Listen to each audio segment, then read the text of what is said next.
나 같은 하나님, 나 같은 신이 또 있는 줄 아냐? 우리 오늘 46장 9절 말씀, 너희는 옛적 일을 기억하라. 나는 하나님이라. 나 외에 다른 이가 없느니라. 나는 하나님이라. 나 같은 이가 없느니라. 너희는 옛적 일을 기억하라고 하세요. 이스라엘 백성들 옛적 일을 보세요. 다 하나님의 은혜죠. 워낙 노예로 애굽에서 비참하게 살고 있어요. 노예 생활 벗어날 길이 없습니다. 할 수 있는 거라고는 하나님께 부르짖는 거예요. 주님, 우리를 불쌍히 여겨달라고. 근데 그 소리를 하나님이 들으세요. 모세를 통해서 이스라엘 백성들을 해방시켜 홍해를 건너게 하시고 광야를 지나 젖과 꿀이 흐르는 가나안 땅 살게 하셨어요. 다 하나님의 은혜죠. 근데 세월이 흘렀습니다. 솔로몬 왕 시대도 지나갔어요. 근데 이스라엘 백성들이 하나님을 떠나는 거예요. 호세아서 11장 1절에 이렇게 얘기해요. 이스라엘이 어렸을 때 내가 사랑하여 내 아들을 애굽에서 불러냈거늘. 하나님이 이스라엘 백성들을 아들 삼은 거예요. 자신이 아버지가 되어서 보호하시고 축복하시려는 거죠. 왜 하나님이 아들 삼아 주셨을까요? 하나님 닮아가도록 삼아 주실 거죠. 하나님 성품을 담고 하나님의 능력을 담고 하나님의 사랑을 담기를 바랬어요. 근데 달라요. 선지자들이 그들을 부를수록 그들은 점점 멀리하고 바알에게 제사하며 아로새긴 우상 앞에 분향하였노라. 이스라엘 백성들은 하나님의 자녀로 살아가는 걸 부담스러워해요. 왜? 자신의 욕망을 버려야 하기 때문에 그래요. 자신의 습관을 고쳐야 하기 때문에 그래요. 그래서 선지자들이 부를수록 점점 이스라엘 백성들이 멀리 도망을 갑니다. 마트에 가서 한 아이를 보니까 땡깡을 써요. 마트가 자기 안방이에요. 장난감 사달라고 떼를 쓰며 들어 누웠어요. 집으로 가자고 해도 막무가내예요. 벌써 이 엄마 얼굴이 아주 울그락불그락합니다. 그 꼴을 보니까 그 녀석 집에 가면 요절날 판이었어. 지금 이스라엘 백성들이 땡깡 부리는 아이 같아요. 내 백성이 끝끝내 내게서 물러가나니 비록 그들을 불러 위에 계신 이에게로 돌아오라 할지라도 일어나는 자가 하나도 없도다. 어느 날 하나님이 호세아에게 이런 이야기를 하세요. 호세아야, 너는 가서 고멜이라고 하는 여인을 아내로 맞아라. 하나님, 저는 경건하게 하나님을 따르는 사람인데 어떻게 음란하기로 소문난 고멜과 결혼하라 하시나요? 그래도 하나님이 시키시니까 시키는 대로 고멜을 데리고 와서 살아요. 둘이 살면서 3명의 자식을 낳기는 낳았는데 이 자식이 호세아 넷인지 아닌지 모르겠어요. 근데 이 여인이 집을 나가. 그리고 다른 남자들을 유혹해서 살림을 차립니다. 그러자 하나님이 호세아 보고 야, 고멜을 찾아와라. 도로 찾아와서 아내로 그냥 데리고 또 살아라. 근데 이게 한두 번이 아닙니다. 툭 하면 집을 나가고 그래서 남자를 유혹하고 살림을 차립니다. 그냥 데려올 수도 없어요. 가가지고 은 15개 주고 보리 몇 가마 얹겨주고 아내를 빼내와야 했습니다. 호세아 선지자가 아주 미칠 것만 같다. 하나님, 저 여자는 이제 내 마누라도 아닙니다. 이 남자 저 남자 가리지 않고 붙어먹는 창녀입니다. 내가 왜 또 데려와 살아야 합니까? 이런 호세아 하소연에 하나님이 이렇게 이야기해요. 이스라엘 자손이 다른 신을 섬기고 건포도 과자를 즐길지라도 여호와가 그들을 사랑하나니 너는 또 가서 타인의 사랑을 받아 음녀가 된 그 여자를 사랑해라. 근데 여러분, 이 과정에서 호세아는 하나님의 눈물겨운 사랑을 느껴요. 세상에 이런 하나님이 또 있을까? 사랑밖에는 할 줄 모르는 바보 같은 하나님, 줄 것이 사랑밖에 없는 하나님을 호세아는 바람나버린 아내 고멜을 찾아오면서 비로소 아프게 깨닫습니다.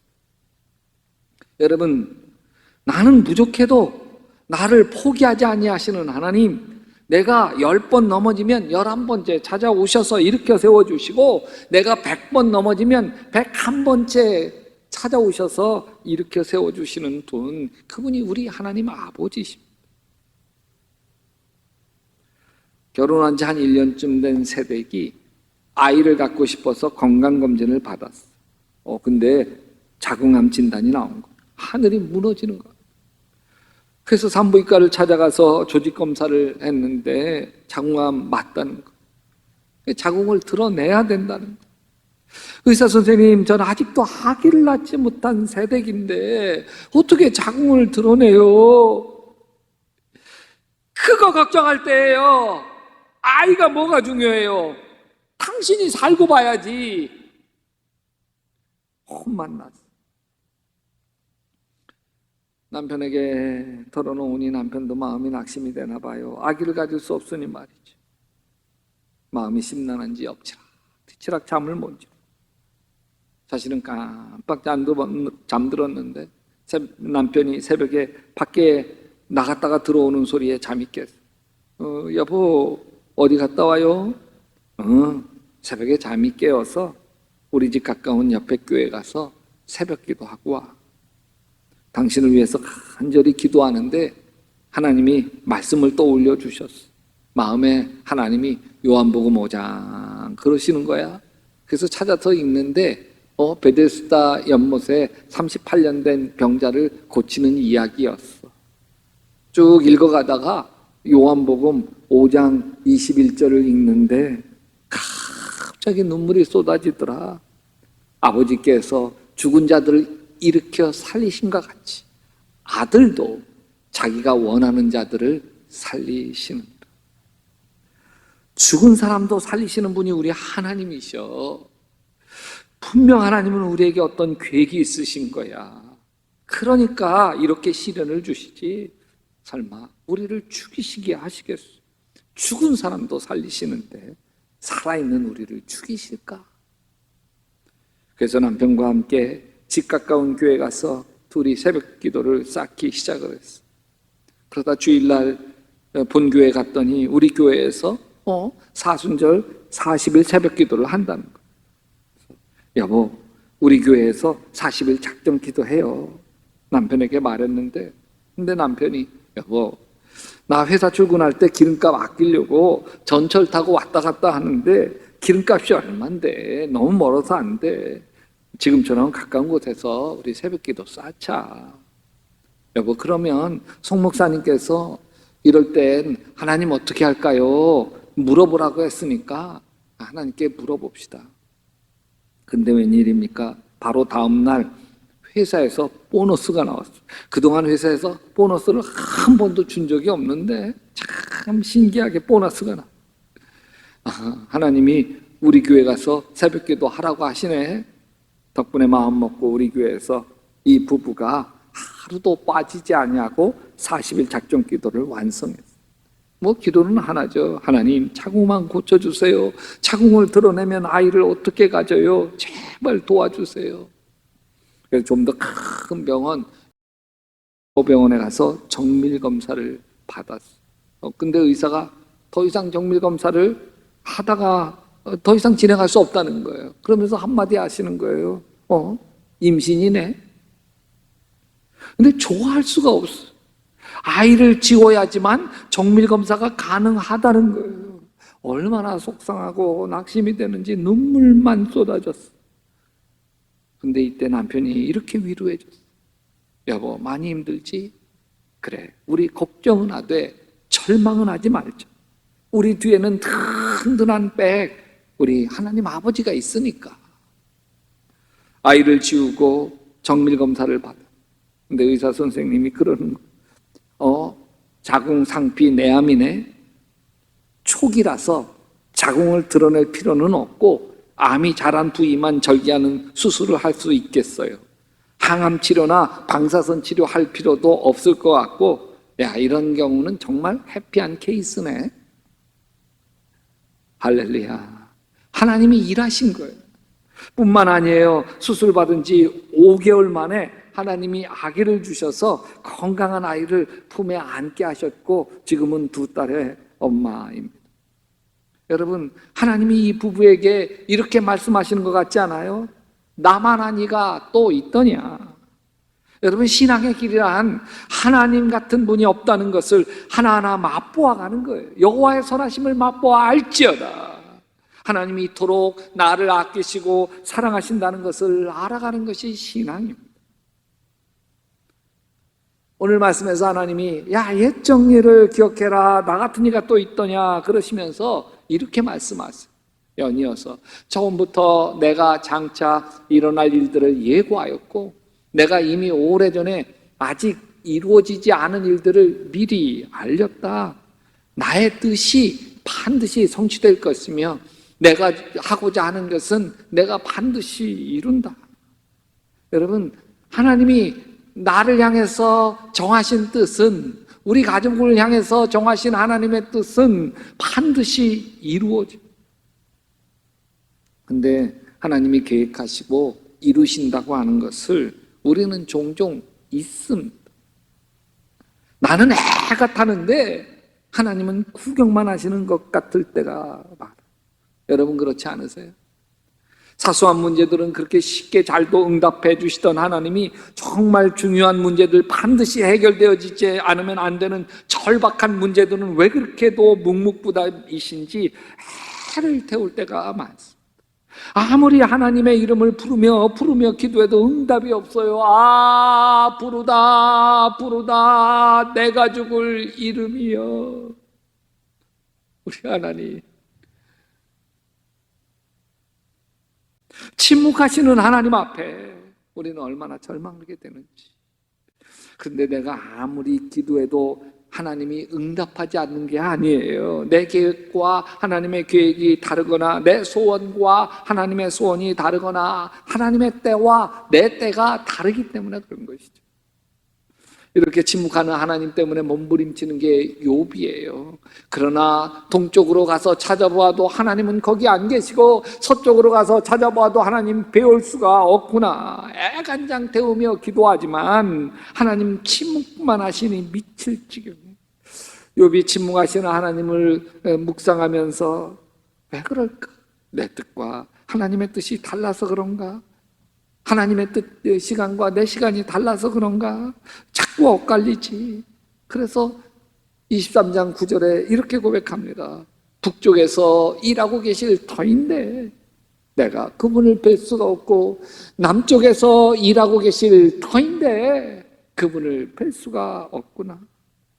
욥은 하나님은 일하고 계시지만 아직은 때가 이르지 않았기 때문에 내 삶의 이 고달픈 문제가 풀리지 않는다는 믿음이 생기기 시작해. 그래서 위대한 고백을 하죠.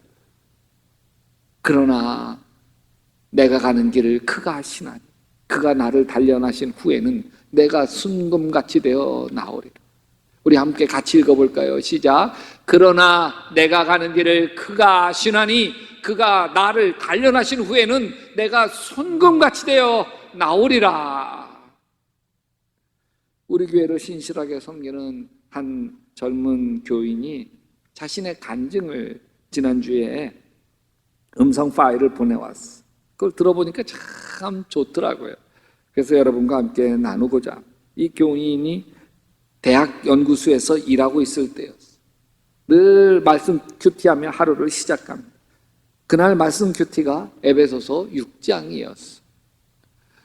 종들아, 두려워하고 떨며 성실한 마음으로 육체의 상전에게 순종하기를 그리스도께 하듯 하라. 눈가림만 하여 사람을 기쁘게 하는 자처럼 하지 말고 그리스도의 종들처럼 마음으로 하나님의 뜻을 행하고 기쁜 마음으로 섬기기를 죽게 하듯 하고 사람들에게 하듯 하지 마라. 그래, 주님께서 나에게 어떠한 환경에서도 묵묵히 순종하라고 하시는 말씀이구나. 마음에 새기며 연구실에 출근했어. 그런데 그날은 수원에 사시는 어머니가 병원에 가시는 날이었고 아들이 어머니 보호자로 함께 동행해야 해서 3시 반에 출근해야 했습니다. 교수님, 저 오늘 어머니 병원 동행해야 해서 3시 반에 출근할게요. 어머니가 아프셔? 그러면 그렇게 해야지. 근데 그날따라 이 교수님이 개인적인 심부름을 너무 많이 시키는 거예요. 이 교수님 성격이요, 개인적 부탁을 한번 안 들어주면 그 사람 아주 가루로 만들어버리는 무서운 상사분이었어. 3시 반이 넘었는데도 계속 일을 시키는 거예요. 4시가 지나고 4시 반이 지나가는데도 계속 개인적인 심부름을 시키는 거예요. 아, 이걸 어떡하지? 교수님에게 죄송하다고 시간 되었으니 가야겠다고 말해야지. 근데 그 말은 입에서 나오지 않고 그날 아침 말씀 큐티 묵상한 것만 마음에 맴도는 거예요. 종들아, 두려워하고 떨며 성실한 마음으로 육체의 상전에게 순종하기를 그리스도께 하듯 하라.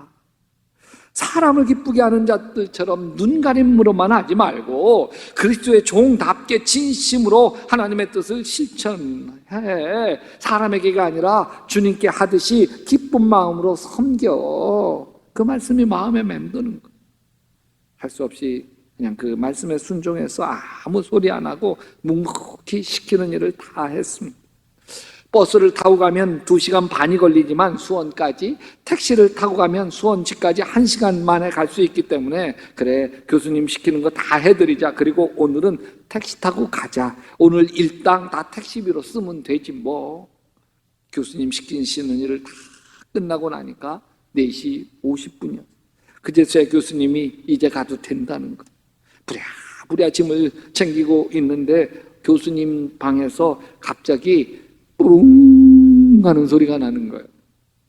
방구 참 되게 세게 끼시네. 교수님이 그날 속이 안 좋으셔서 뿌릉 하시면서 그만 속옷에 실례를 한 거예요. 더러워. 그날 근무자가 저밖에 없어서 교수님이 자기를 부르더라는 거예요. 이거 어떻게 하냐? 네가 나 좀 도와줘야 되겠다. 미치겠어. 그래도 하나님이 말씀에 순종하라고 하시니 어쩌겠어요. 딱 떠오른 게 기숙사 편의점이 떠올랐어. 편의점에서 속옷을 사야겠다고 생각해서 그 무더운 7월 여름 미친 듯이 달려가지고서 편의점으로 갔어. 근데 아뿔싸 대학교 기숙사 편의점이라 4시까지만 하고 문을 닫은 거예요. 아, 이걸 어떡하지? 근데 어제 빨래를 돌려가지고 기숙사에 자기 속옷이 있는 걸 떠올랐어. 그래서 얼른 빅사방으로 뛰어 올라가서 속옷을 찾아서 다리 위로 다려가지고 부랴부랴 교수님께 갖다 드리고 보니까 시간이 5시 10분이야. 아, 나 망했다 가면서 어머니에게 죄송하다고 전화를 드려야지. 연구실을 내려오는데 괜히 서러워서 눈물이 나. 하나님, 내가 아침에 말씀 큐티를 할 때 왜 이런 말씀을 주셨어요? 하나님 말씀 붙들고 지켰는데 어머니에게도 늦었고 병원도 못 가게 되었고 다 망쳐버렸어. 하나님께 섭섭한 마음 들이며 학교를 내려가는데 근데 누군가 뒤에서 부르는 거예요. 뒤를 돌아보니까 학교 교목이신 목사님이 부르시는 거예요. 야, 너 지금 수원 집에 가지? 잘 됐다. 내가 태워줄게. 할렐루야. 이 목사님 집이 수원 자기 집과 아주 가까운 거예요. 가까워. 참 감사하더라. 오늘 하나님 말씀에 순종하면서 교수님은 교수님대로 기쁘게 해드리고 목사님 차 타고 수원까지 편하게 잘 왔고 그리고 엄마 병원 늦지 않고 잘 도착할 수 있었다는 거예요. 할렐루야. 저는 이 간증을 들으면서 하나님이 이러시는 것 같아요. 나 같은 이가 또 있더냐.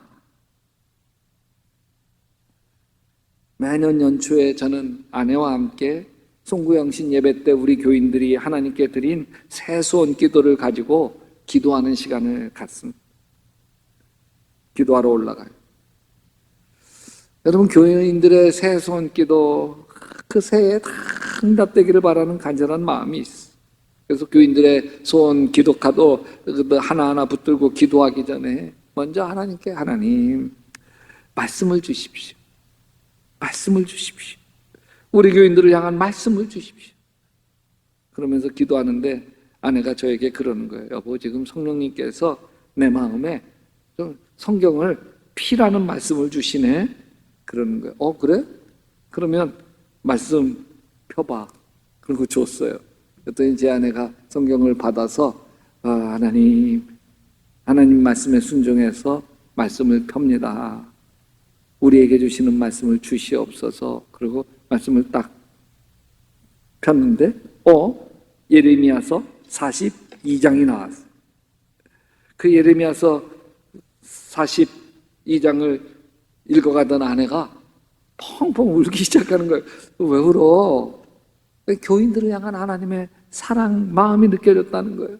42장 1절 말씀이 이렇게 시작돼요. 백성의 낮은 자로부터 높은 자까지 다 나와서 선지자 예레미야에게 이르되 당신은 우리의 탄원을 들고 그 남아있는 모든 자를 위하여 당신의 하나님 여호와께 기도해 주소서. 교인들의 새 소원 기도 제목을 듣고 하나님께 기도하러 올라온 저희들에게 성경 피자마자 이 말씀을 주시니 저도 소름이 끼치다. 이런 말씀이 있었나? 이런 말씀을 일부러 찾아보고 싶어도 찾아볼 수 없는데 성경 편하는 말씀에 순종했더니 피자마자 주신 말씀이었다. 연이어서 보면 우리 예언자님을 우리 우리 하나님께 보내는 것은 그분의 응답이 좋든지 나쁘든지 간에 우리가 그의 말씀에 순종하려 하기 때문입니다. 우리 하나님 말씀에 순종하면 우리가 복을 받을 것입니다. 여러분, 하나님이 우리에게 역사하셨으니 새해에 여러분들 하나님 앞에 소원 기도로 드린 그 소원 기도 하나하나가 놀라우게 하나님이 일하시고 역사하셔서 응답되어지는 귀한 역사가 일어나게 될 줄로 믿습니다. 여러분, 하나님은 일하고 계세요. 방치하고 방관하지 않으세요. 지금도 나를 사랑하시는 내 아버지 세미하게 우리의 인생과 삶을 인도해 주시고 우리를 빚어주시는 것을 볼 수 있게 되시기를 바랍니다. 여러분, 오늘 말씀에서 이렇게 이야기해요. 너희는 옛 정리를 기억해라. 나는 하나님이라. 나 외에 다른 이가 없느니라. 나는 하나님이라. 나 같은 이가 없느니라.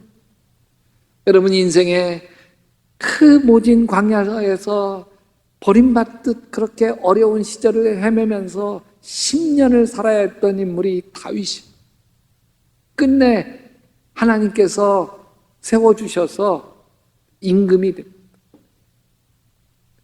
임금이 되고 나서 다윗이 하나님께 역대상 17장 20절에 이렇게 고백해요. 여호와여, 우리 귀로 들은 대로는 주와 같은 이가 없고 주 외에는 하나님이 없나이다. 여러분, 다윗이 고난이 하나도 없이 임금이 돼서 그런 게 아니에요. 그 숱한 고난 그 속에서도 하나님이 일하시고 도와주셔서 하나님 같은 분이 없고, 지금 코로나 어려운 때를 지나가면서 여러분과 저도 그렇게 고백할 수 있게 되시기를 바랍니다. 우리 하나님 같으신 분이